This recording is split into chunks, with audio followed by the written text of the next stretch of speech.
Merry Christmas, everyone. Ho, ho, ho. That was a sad Santa. Ho, ho, ho. That's a little How was bit more that? cheery. Okay, Better. Could still use good. some work though. I got my Bah Humbug hat over here. Okay, yeah. I like the bells. The bells are See, now good. that just The looks bells like a look. regular old trucker hat. Doesn't look that festive at I all. know, but with where the lighting is and the bill is covering up, I we'll think just go. that's the idea of a hat though, Josh. All right, what Uh, are we doing today? Today we are talking about natural shelters and dealing with those nasty bugs. uh, Yeah, I know. Gross. yeah. Okay. All right, we can do that. Before we jump into it, we just want to let anybody know who's checking us out just to like this video because that'll help us out. Yes, it will. Also, comment to let us know if we're doing a good job or a bad job, what you guys want us to have a conversation about, or maybe just saying, hey guys, I've been watching, good job. And maybe someone will word something just the right way where we're like, hey, there's an idea. And if you feel so inclined to subscribe, that would be a great Christmas present for us. Yes, it So we can would. keep putting something out for you guys. uh, yeah, and if you do subscribe, make sure you hit that little notification bell so you can get told when this recorded version comes out. If you happen to hop in later or need to leave for some reason and want to watch the rest of it. Mm-hmm. And we do add in some extra stuff with that. So Mm-hmm. keep an eye for it. All right. So let's just hop right into it. Uh, so building a natural shelter. What kind of things you got to think about before you dive into that? Well, biggest thing is going to be construction materials. So whether that be leaves, wood, natural tree falls, random junk you just find lying around, snow. Um, yeah. Do you have any pro tips on any of those construction materials? The we need to think about the whole building a shelter thing much like a house, really. So you need something to support the weight for the most part. Of course, there's some shelter variants that you don't really need to worry about having any structure to it. Uh, But generally, when we think of building a shelter, we think of like a lean to. So you need to have something to hold the weight of the insulation that's going to be going on top or around or whatever. So really, what we'd be thinking about with that would just be branches or a tree that fell down that has enough room underneath it before it's actually on the ground that you could crawl underneath and build around that with other branches and sticks and whatever else there is. And then, like you said, junk, if you can find it, use it because yes, any form of garbage, trash,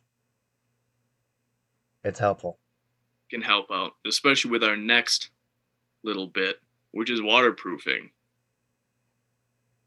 Of course, a sheet of plastic is going to be a great option if you happen to find that laying around, or a piece of sheet metal or something like that. If not, chances are it's probably just going to be a bunch of leaves and a bunch of ferns, and if you get lucky, some bark. And with bark, you don't have to worry about layering too much.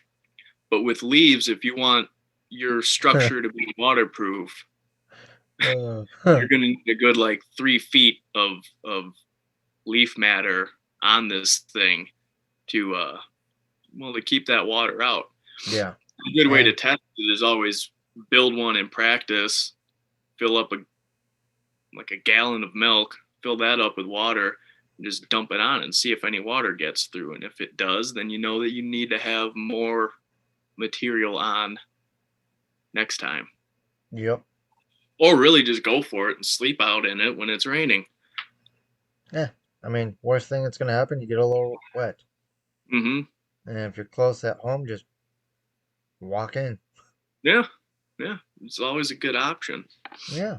So, waterproofing materials are, the backbone of the structure itself. What about the backbone of your backbone, your back? Yeah. Bedding materials. Insulation. Yes. Keeps you dry, keeps you warm. Mm-hmm. Uh, again, leaves are you can use it for pretty much anything and everything. Mm-hmm. Also good for bedding. Grasses, just go out in the field, start cutting, bring them in, good to go. Boughs of branches, like Christmas tree branches, those work. Mm-hmm. Yeah. Just don't get the pokey ones, because you're gonna Yeah. be getting jabbed the entire time you're sleeping. And Yeah. Try to find some soft needled yeah, boughs like white pine or something like that. With that as well, there's also a measurement of thickness. I guess that's how you would say that you would need. yeah, I would go for like 6 inches compressed. They say like 3 to 4, but just to be safe, I would go for 6 inches yep. That completely will compressed. give you a good night's sleep compared to just dirt. Yeah, and we've done that route plenty of times, and it's not Ugh, comfortable and it's not warm. it's just, yeah, not fun. Kind No of one hard likes on the taking a dirt nap. lungs and on the nose, blowing out dust every day. It's Yeah, it's kind of miserable. So with all these considerations that we have to think about, and with whatever location you're in, looking at your surroundings and understanding what materials you have to use and what the weather's doing will determine your type of shelter that you will be building for that night. We'll just start out with a night thing because that's when you're really going to need it. And we ended up ordering these in levels of what's the quickest and easiest to the most complicated and in our time opinion. consuming. Yeah, I'm sure some people have different views on a couple of these things. That's really just gets into like nitpicky details. but if you want to debate with us, toss a little comment down there. We'd love to Mhm. hash it out for a bit. Yeah, and I mean, maybe we'll think about something that we didn't before. Exactly. We'll reconsider. But the first shelter style is a cave. It's already made. It's waterproof for the Yep. most part, and you just need to find it. Yeah, and I mean, depending how far down you go, it's always gonna be around that like 50 some degrees Fahrenheit. So relatively Relatively, warm. yeah, Yeah. relatively well regulated temperature. Yep. The second form, which I'm sure most people have built and have never even known that they've built one, it's Yep. called a squirrel's nest. And a squirrel's nest is really just a pile of leaves, and you crawl into the middle of it. And take a nap. I'm sure a lot of people's kids and even the adults have already crawled into one not knowing it because they just jump into a leaf pile when all the leaves are coming down in the fall. And if you just lay there, you notice like, oh, it's kind of comfy, it's kind of warm. That's the size of leaf pile that you would need to crawl in here. Now, there's no structure to that type of shelter. It's literally just a pile of leaves. So, might be a little claustrophobic, but if you need it, you can pick and choose, do I want to be cold or do I want to be warm and slightly freaked out? But it grows on you after a little while. Yeah. Next up, a lean-to. Not very difficult to construct, Nope. yet there is still some more time as far as gathering materials and both for construction and waterproofing. And the construction part can just be a few poles. Tie one pole across between two trees. So you got two trees, your pole going across like this, and then just lay other poles along that cross beam, and then throw your leaves or your piece of plastic that you found or anything like that over top of it. The issue with that is that it only covers above and one side. So you got to think about where the wind's going in order to make this really beneficial as far as containing your body heat. And that's where I think the lean-to kind of, It's a little bit more complicated. yeah. And granted, you could make it into like a little A-frame and then put another side and essentially good to go. That's the cool thing about the natural shelter thing. You can really just build it however you want Yeah. with whatever the situation is. Debris hut. A little bit more complicated than the lean-to. It's really kind of just like you're making a cave, basically. Yeah. You're making your own little cave surrounded by leaves, which insulate you. That's going to be covered in leaves on top and on the inside. So it's almost like a squirrel's nest, but with a structure that you're crawling into and not just a blank pile of leaves. And those ones can get pretty comfortable as well after you take the time to make it. But that can take up to, it can be quite a bit. Yeah, It can, especially if it's just yourself and you've never done it before. mm-hmm. To make it well, it can take quite a bit of time. Yes. You can make it, but I mean if it's going to keep you dry or not, that's the big question, and that's when the time comes in. Right. Most people don't realize how much just stuff it takes to waterproof that. Mm-hmm. And how much time and how much energy that takes compared to just carrying a tarp. Yep. Number 5, one of the more complicated ones, we got a wigwam or a wiki up. Essentially, this is just a dome. It's a lot like it's a lot like an igloo, only instead of snow, it's It sticks. branches, sticks, and bark and grasses or leaves potentially. Yep. But you're really just making a dome, pounding poles into the ground, bending them over, getting one pole on one side and another pole on the other side, having the ends meet, lashing them together, and you're like making a giant basket, is what it looks But like, upside down. but upside down and not movable. Yeah. And then number 6 is a quinzhee, or if you're lucky enough to get the kind of snow, an igloo. I'm not Inuit. That stuff looks difficult as hell as far as the igloo goes. Yeah, I'm good with that. Yeah. And we've made quinzees before. I made one with 3 other guys, and that took us about 6 hours. Yeah, that's about the same for us. Yeah, maybe a little longer. I'm not sure. And the Quincy is essentially the poor man's igloo. Mm-hmm. You don't have anything better. Yep.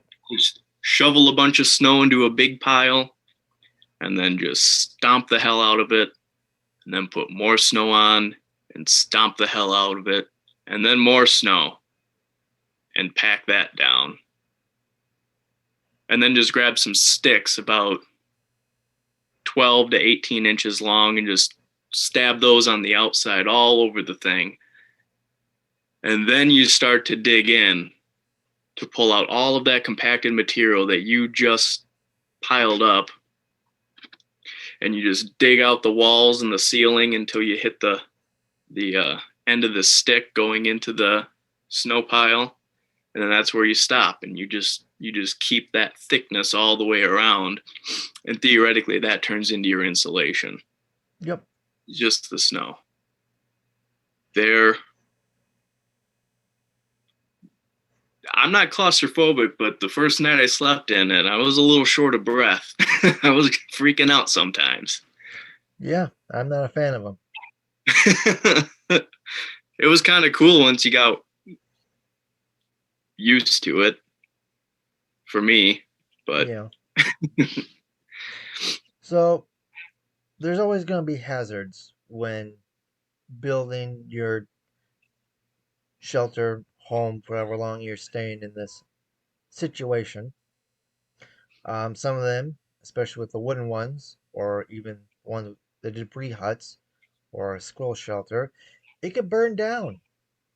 Let's say you got, your wigwam, got a little fire in there. All of a sudden the wall catches, and then you don't have a shelter anymore. That's a bit of a hazard. Gotta be hmm mindful of that. As well as with like a lean-to or any of these shelters, big idea of where you're putting it.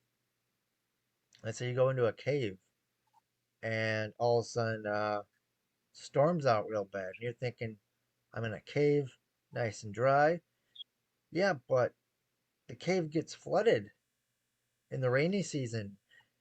Now you have all this water rushing into your shelter. Now what? Now you're soaked. Gotta find a new place. It's raining out. That's just not a good time. So a be perfect, mindful of where you put it.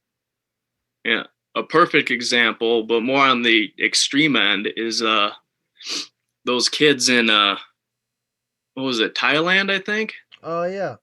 a few years ago that went out with their gym teacher or something like that. I think it was Yep. a school trip.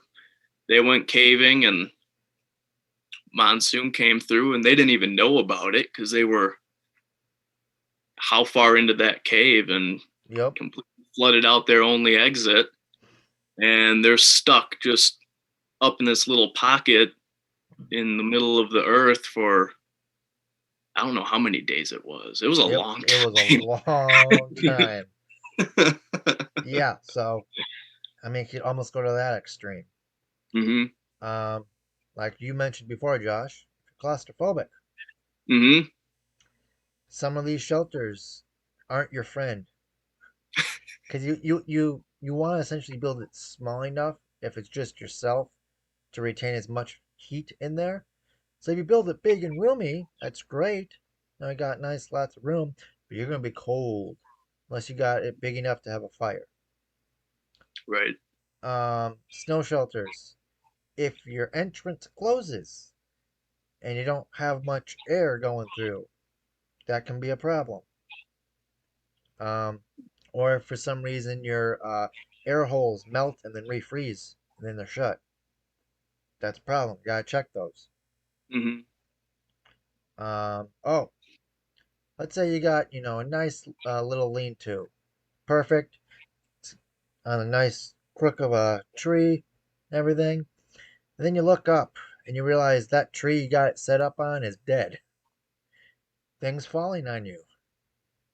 Don't want that. Just to be Yeah. woken up with a branch crashing through your shelter. Not a fun night. No. No. So always look up for where you're putting it. It's kind of like setting up a tent. Make sure there's hmm things that can't fall on you and hurt you up above. Uh, well, there's also collapse of just due to bad design or construction. You're building the wigwam, you don't have those posts in real well. And one of them comes shooting out, and now your structure's about to come tumbling down on you, hmm as well as with wind or just bad weather. I mean, not much you can do with that. You're trying to build it to fight that, but again, if the construction's not the greatest, yeah, hmm gust of wind can come in and you don't have a shelter no more, and you wasted an entire day building it. Right. As well as found a cave. It's perfect. You can just stroll in. Turns out a bear lives in it. So just be careful of entering animal dens as a shelter. You don't want to go poking that bear. Mhm. Probably gonna get mauled. Yeah, Stay away. pay attention to any tracks, scat, hairs, or any other kind of sign Food remnants. outside and within the cave Yep. before deciding if that's going to be home for the night or not. Yep. As well as smaller animals like rodents, birds, bats, things like that getting in, especially with like the squirrel nest with all that leaves. There's probably gonna be some things crawling in there with you. Mm-hmm. So if you're not a fan of that, maybe don't go that route. Yeah. Just an idea. As well as our second part of this episode, insects and bugs. Little creepy crawlies. Mm-hmm. Um, those guys also love those squirrel nests and pretty much any shelter. Yeah, Yeah. they're little, yeah, fun little guys to deal with. So, I mean, Mm-hmm. speaking of how to deal with them, how do ya? So, we got a little list here of some tips and things you can do to try and combat those bugs. Primarily Mm-hmm. with mosquitoes, just because they get so bad up here in summer, but other bugs as well this can work for. Mm-hmm. So, the first one we got is a smudge pot. I necessarily haven't had much experience with these. Have you, Josh? I have tried it out a couple times, and I think it worked pretty well. You think? I think. I don't think it was a coincidence that when I lit it, the bugs just naturally went away. Except for one time I lit it and the bugs didn't really seem to care. So it might be a hit or miss, Yeah. depending on species of bugs and depending on what you put in.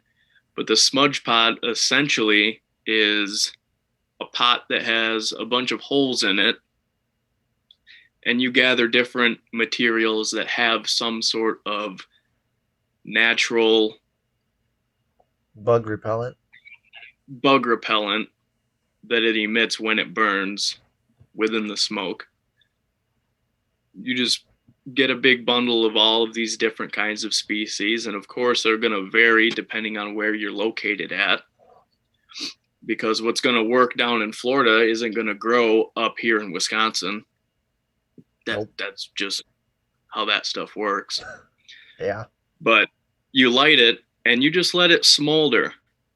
The whole thing with the holes in the pot is to allow oxygen in to let it smolder, but not so much that you have a whole campfire in this Yeah. pot. You So you're don't really want it trying getting to make flames.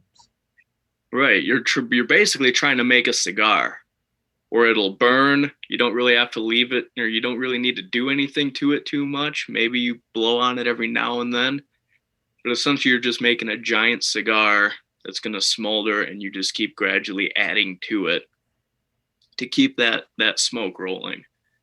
And like I said, the few times that I've done it, there was only once where it didn't really seem to work.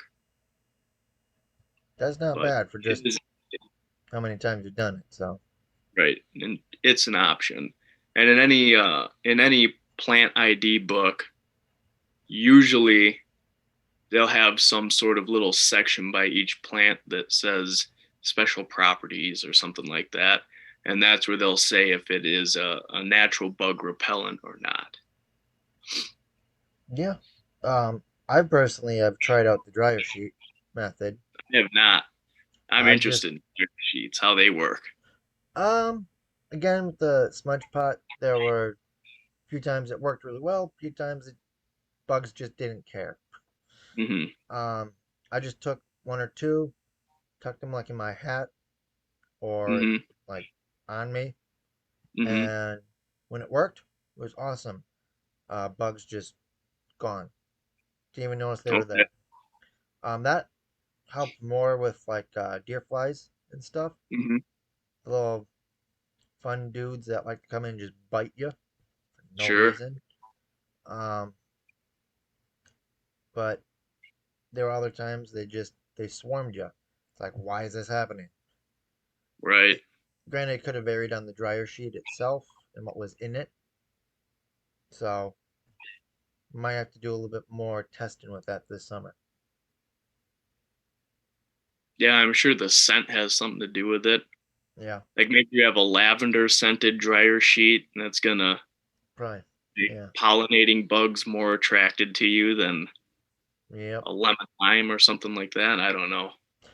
Oh, and anyone watching, if you guys have a little bit more tests with any of these, please let us know about anything in the comments, whether you've had success or not, or of another possible, remedy for dealing with bugs. We'd love to know.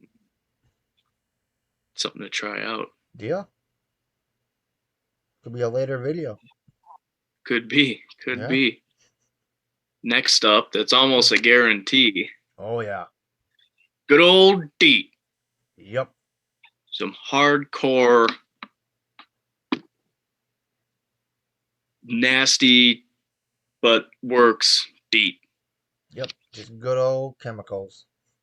I on my body. Yep. Enough to admit letting bugs go away. Yep. hmm There was only one time I think where I wore DEET and the bugs just didn't care. It was a Yeah. tiny little bottle though, and it was only Uh, like 25% DEET or 30. I can't remember. hmm. I got so frustrated, I just started individually shooting the mosquitoes with sprays of DEET, and they just There you dropped go. out of the sky when I hit them. So I'm like, whoa, this stuff really works. Yeah. I went to war with nature for a little bit on that one. Yeah. I mean, Wisconsin summers, if you don't at one point try and just fight the bugs, hmm you ain't doing it right. Yeah. Yeah. You're You're not not out farming. outside enough. Yeah. Next one we got is permethrin. It's similar in the properties of DEET, does the same idea. It's just not as harsh of a chemical for you. There's another one that I cannot pronounce and remember it. Uh, and I'm losing my train of thought. Awesome. So if you want an alternative to DEET, permethrin, and the other one, it starts with a P. I know that. If someone knows it, just toss it down in the comments for us. I can't think of it. Oh, I Maybe think I I'll. know what you're talking about. Yeah, yeah, I yeah. can't remember the word, but I know what it. Yeah. See, exactly. That's what I'm at. I can't. Yeah. Um. So if you want, I know some people get irritated with, I believe this one and the DEET, and the other one. It can be in lotion form. So if you want a bug repellent as a lotion that won't irritate you, it's another option kind of deal. Mhm. I personally don't believe it has the same strengths as just good old DEET, but it's better than like, the backwoods spray stuff. I feel like that stuff never works. Yeah, I feel like it the attracts them more than it deters them. the off stuff. Oh, I hate off. I don't know, man. I I've never anytime I've used it have found the bugs to go away. I feel like it attracts them. I don't know what it does, but it definitely doesn't stop. The bugs? Yeah, Yeah, I would I don't know. agree on that. Next up, this one's a little bit more pricey, but tea tree oil works a lot better than what you would think at first. I don't know what it is, but you just get a little bottle of tea tree oil and just put a couple drops on your hand, cover your face up, your neck, and then anything else that's exposed. I don't know if it keeps them away or if the oil won't allow them to land on you and bite you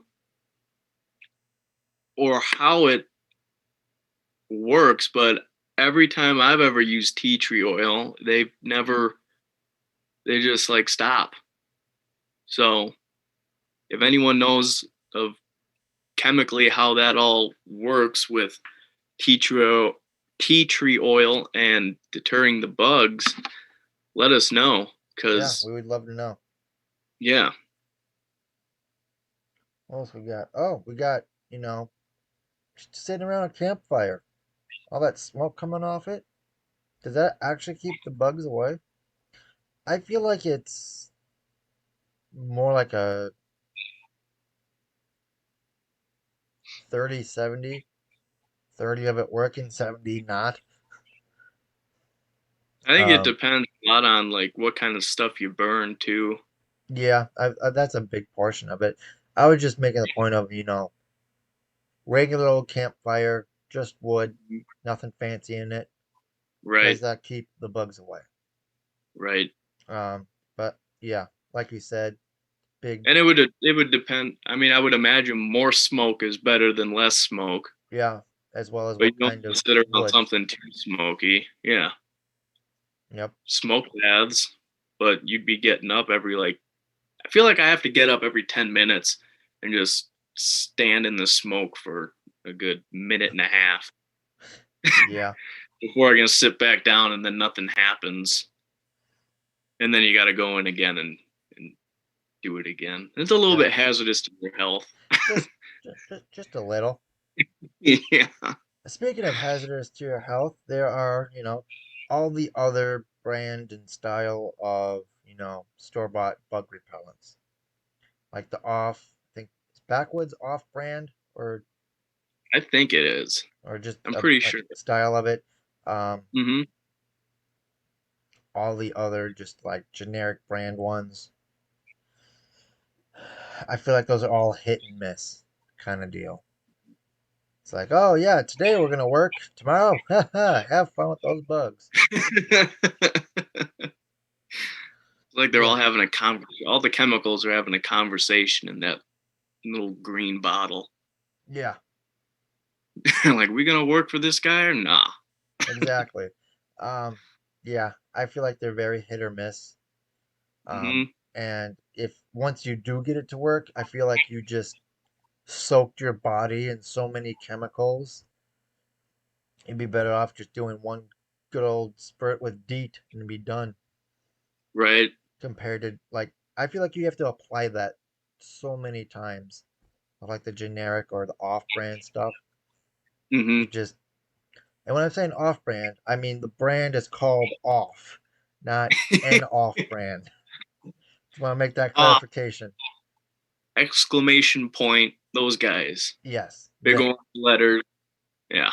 with like the green can. Yep. Yep, those guys. I know we've both done this next one. Just deal Hmm. with it. Just Eventually, you'll turn into one giant mosquito bite, yep. and your skin will be too thick and too scabbed for them to be able to bite into it anymore. It's And then disgusting you won't looking, have to. but It's at least you gross looking. yeah. It's miserable getting to that point. It But takes then a while getting to that point. yeah. Yeah, but then no more mosquito bites. Woo! Hmm. It's always an option. Always an option. Just suffer through it. Another big thing that you don't really even need to worry about looking for as much as just noticing it is how strong the wind is. Hmm. I mean, mosquitoes aren't very heavy. Neither are black flies or flies. They don't weigh anything. No, So if the wind is strong enough, they can't go anywhere. no. So if you are super worried about bugs and you don't care too much about how windy it's going to be, There you go. maybe plant your stuff on windy days. Yeah, And then you don't have to worry about any of these chemicals or finding the right plant to burn in the right little smudge pot thing or anything like that. Just go out when it's windy.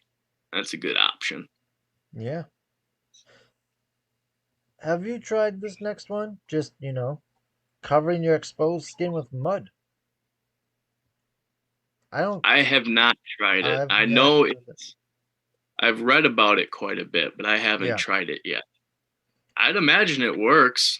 I feel like you would need to keep applying it though, because like as your elbow moves or your fingers bend, it would crack, and once it's dry, it eventually chip away. But I yeah, mean, mud gets pretty hard. that it does. If anyone does have experience covering themselves in mud to deter I bugs, would love to hear that. yes, I want to hear the whole story too. Yep. Give us a little bio about it. Yeah, that would be yes. Mhm. Need to hear that. Yep. I feel like you have the most experience with this last one. Telling the bugs to go away. Yep. Mhm. Just go away, You can bugs. all just go away. You can intimidate them. You can try to persuade them, or you can attempt to bribe them. Whatever you decide to do, level up that speech level, and I'm Yep. sure you'll be able to make it happen. There's Exactly. a few secrets to the bribe one, Yep. Uh, but especially with just dealing with it, you do end up going a little crazy after hour 3. just a little. That's usually when you start telling the bugs to go away. Just screaming in the woods at the mosquitoes. Hey, you're in the middle of the woods. No one but the bugs can hear you, so why not? It's fine. Yeah. Yeah, just lose it. Yeah. That's really what we got tonight for the show. Thanks for tuning in and checking out what we got. Again, we will have the edited version coming out on Monday Yep.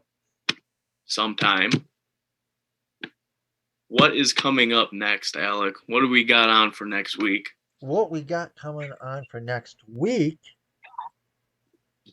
is Fire Part 1. Yes, Part 1 of Part Fire. 1. We're going to have a two-part episode. The first part's coming out next week, all about fire. So if you want to learn some stuff, come check us out. If you Mm-hmm. missed the live show again, always check it out on Monday or later. Mm-hmm. And yeah, that was the show today. So Excellent. thanks for tuning in. Merry Christmas. If you liked, the show, please leave a like, comment, possibly hit that subscribe button. We'd love to see that. And see you Mm-hmm. next time.